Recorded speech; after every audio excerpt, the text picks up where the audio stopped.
നമസ്കാരം. റെസിപ്പി വേൾഡിലേക്ക് എല്ലാവർക്കും സ്വാഗതം. ഞാൻ ഇന്നിവിടെ സ്വീറ്റ് പോപ്കോണാണ് തയ്യാറാക്കുന്നത്.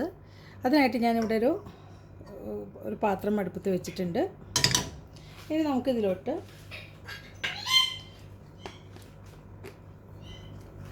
കുറച്ച് ഓയിൽ ഒഴിച്ച് കൊടുക്കണം. അത് വെളിച്ചെണ്ണ ആയാലും കുഴപ്പമൊന്നുമില്ല, വേറെ ഏതെങ്കിലും ഓയിലായാലും കുഴപ്പമൊന്നുമില്ല. ഒരു 2 ടേബിൾ സ്പൂണോളം ഓയിൽ ഒഴിച്ച് കൊടുക്കുന്നുണ്ട്.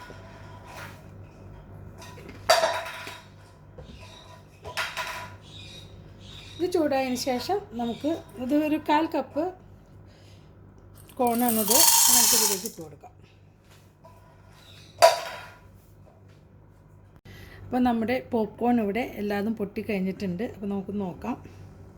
കണ്ടോ, ഇങ്ങനെ ചെയ്യുമ്പോൾ ഒന്ന് പോപ്കോൺ ഇട്ട് ചെറുതായിട്ടൊന്ന് നമ്മൾ ഫ്രൈ ചെയ്തിട്ട് നമ്മൾ ഇതുപോലെ മൂടി വയ്ക്കുകയാണെങ്കിൽ, ചെറിയ തീയിലിട്ടിട്ട് ഇതുപോലെ ചെയ്യുകയാണെങ്കിൽ നന്നായിട്ട് എല്ലാതും പൊട്ടിയിട്ട് നമുക്ക് നല്ല ഭംഗിയിൽ കിട്ടും. അങ്ങനെ അടിയിലൊന്നും കരിയാതെ നമുക്ക് മറ്റൊരു പാത്രത്തിലോട്ട് മാറ്റാം. ഇവിടെ ഞാൻ വീണ്ടും സ്റ്റവ് ഇവിടെ ഓൺ ചെയ്ത് വെച്ചിട്ടുണ്ട്. ഇവിടെ ഞാൻ ഒരു 400 ഗ്രാം, അരക്കിലല്ല 400 ഗ്രാം ശർക്കര ഉരുക്കി വെച്ചിട്ടുണ്ട്. ഫ്രിഡ്ജിൽ വെച്ച കാരണം കട്ടയായിട്ടിരുന്നതാണ്. നമുക്കിതിലോട്ട് പകുതി ഒഴിച്ചു കൊടുക്കാം.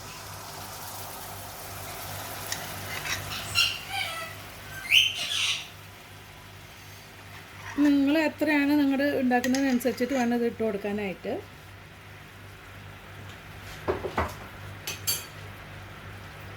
ഇതൊന്ന് ഇളക്കി കൊടുത്ത് നമുക്കിത് ഒരു നൂൽ പരുവം ആവണ പോലെ ആ ഒരു രീതിയിൽ എടുക്കണം. നമുക്കൊരു നുള്ളു ഉപ്പ് ഇട്ട് കൊടുക്കാം. കണ്ടോ, അതുപോലെ ഒരു നുള്ളു ഞാൻ ഉപ്പിട്ട് കൊടുക്കുന്നുണ്ട്. കൂടുതൽ ഇട്ട് കൊടുക്കരുത്. ഈ മധുരമൊന്നും ബാലൻസ് ചെയ്യാൻ വേണ്ടിയിട്ടാണ് ഇത് ഇട്ട് കൊടുക്കുന്നത്.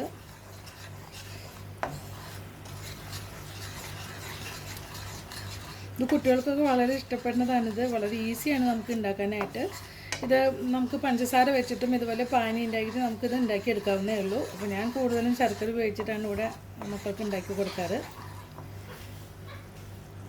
ഇതിപ്പോൾ ഒരു നൂൽ പരുവായിട്ടുണ്ട്. നമ്മൾ കൈമുങ്ങനെ എടുക്കുമ്പോൾ ഒട്ടുന്നുണ്ട്. അപ്പോൾ നമുക്ക് ഈ ഒരു സമയത്ത് നമുക്കിതിലോട്ട് ഈ പോപ്കോൺ ഇട്ട് കൊടുക്കാം. ഈ സമയത്ത് തീ ഓഫ് ചെയ്താലും കുഴപ്പമൊന്നുമില്ല, അല്ലെങ്കിൽ നന്നായി കുറച്ചിട്ട് കൊടുക്കണം. ഇത് നന്നായിട്ട് മിക്സ് ചെയ്യുക. ഇനി വളരെ വേഗത്തിൽ തന്നെ നമ്മളിത് മിക്സ് ചെയ്യണം.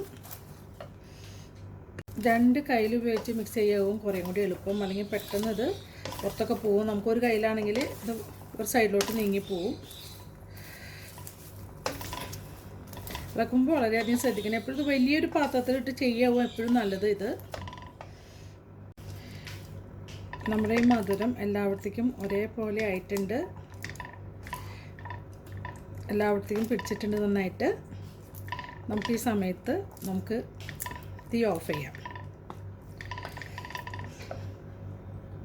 തീ ഓഫ് ചെയ്തിട്ടുണ്ട്. ഇതിനി ചൂടാറുമ്പോൾ നമുക്കൊരു പാത്രത്തിലേക്ക് ഇട്ട് വയ്ക്കാം. ഇത് നല്ല ക്രിസ്പി ആയിരിക്കും. അപ്പോൾ എല്ലാവരും ഇത് ട്രൈ ചെയ്ത് നോക്കണം കേട്ടോ. കുഞ്ഞുങ്ങൾക്കൊക്കെ ഭയങ്കര ഇഷ്ടമായിരിക്കും ഇത്.